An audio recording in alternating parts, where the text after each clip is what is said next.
මම පහුගිය දවසක O level ළමයිට වර්ගජ සමීකරණ ගැන වීඩියෝ එකක් කරා. ඔන්න ඔතනදී මම කතාවක් කිව්වා වර්ගමූල 4 යගය ධන හෝ ඍණ දෙක වෙනවා කියලා. හරිද?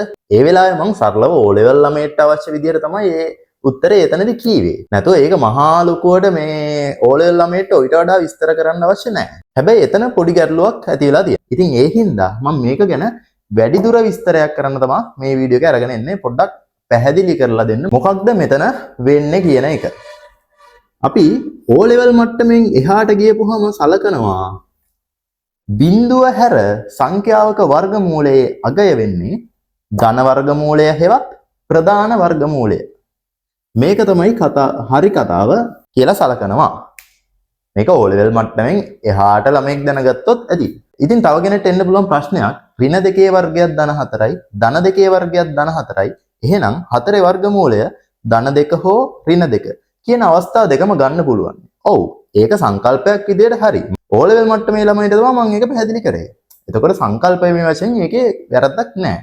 හැබැයි O level මට්ටමින් එහාට ගියපුවාම මෙන්න මේ විදිහට අපි මූලයක අගය ධන මූලය එහෙම නැත්නම් ප්‍රධාන මූලය කියන එක සලකන්න වෙනවා.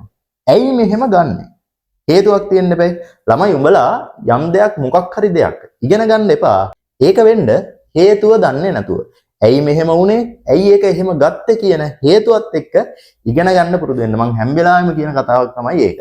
මොනවා හරි දෙයක් ඉගෙන ගන්න ඒක වෙන හේතුවත් දැනගෙනම. මම ඔයාලට පැහැදිලි කරන්නම් ඇයි මෙහෙම වෙන්නේ කියලා. මම ඒක පොඩි උදාහරණයකින් ඔයාලට පැහැදිලි කරන්නම්. ශ්‍රිතයක් ගත්තොත් ශ්‍රිතයක x අගයට තියෙන්න පුළුවන් එක y අගයයි. x අගයකට y අගයන් දෙකක් පවතින්න බෑනේ. හැබැයි මෙන්න මේ කතාවත් එක්ක අපි ඉස්සරහට ගියොත් එහෙම අපි හිතමු මූල x කියලා.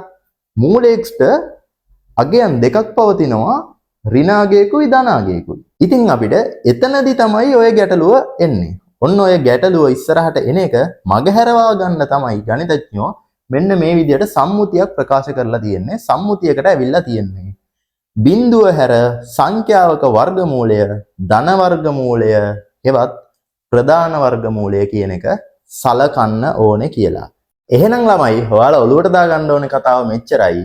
බිඳුව හැර සංඛ්‍යාවක වර්ගමූලය අපි සලකන්නේ ධන වර්ගමූලය හෙවත් ප්‍රධාන වර්ගමූලය.